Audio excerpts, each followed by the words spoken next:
दोस्तों, आज हम बात करेंगे इजराइल और ईरान के बीच बढ़ते तनाव के बारे में।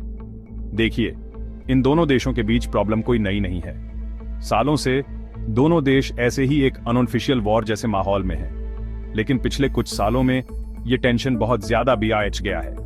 ईरान का बढ़ता हुआ दबदबा और उसका न्यूक्लियर प्रोग्राम इजराइल को बहुत डराता है। वहीं ईरान इजराइल को उस एरिया में परेशानी की जड़ और अमेरिका का दोस्त समझता है। हालांकि दोनों देशों के बीच अभी तक कोई सीधी लड़ाई नहीं हुई है, लेकिन छुपकर होने वाली जंग जोरों पर है। साइबर अटैक, सीक्रेट मिशन और प्रॉक्सी वॉर इस छुपी जंग के सबसे बड़े हथियार बन गए हैं। और ये प्रॉब्लम सिर्फ इन दो देशों तक ही सीमित नहीं है। पूरा मिडिल ईस्ट इस झगड़े का अखाड़ा बन गया है। सीरिया, लेबनान और यमन जैसे देशों में दोनों देशों के सपोर्टेड ग्रुप एक दूसरे से भिड़ रहे हैं। ये टेंशन पूरी दुनिया के लिए एक बहुत बड़ा खतरा है और एक बड़ी जंग की आशंका को और बढ़ाता है। इसके पीछे कई कारण हैं। ईरान के न्यूक्लियर प्रोग्राम को लेकर इजराइल की चिंता सबसे बड़ी वजह है।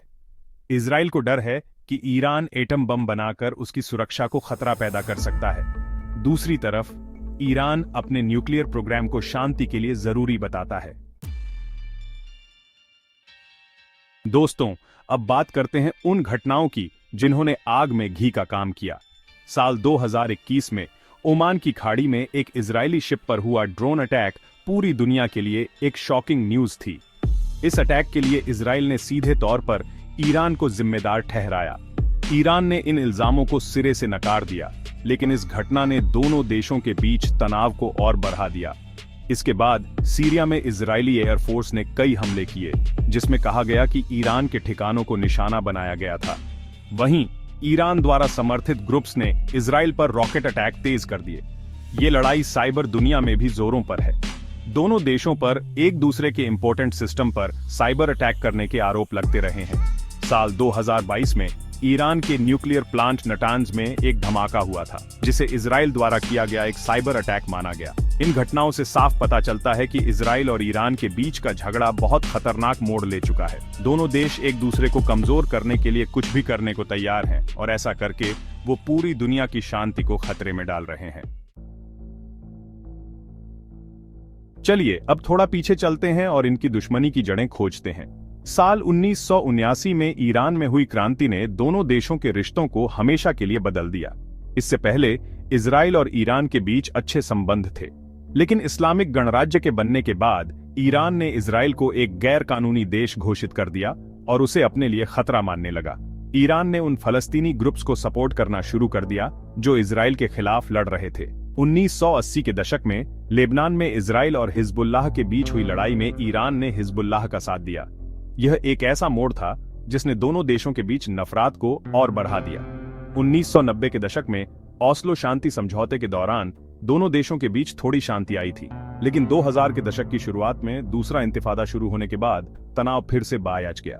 ईरान ने हमास और इस्लामिक जिहाद जैसे फलस्तीनी ग्रुप्स को सपोर्ट करना जारी रखा, जो इजराइल पर हमले कर रहे थे। इसके बाद से दोनों देशों के बीच तनाव लगातार बढ़ता जा रहा है।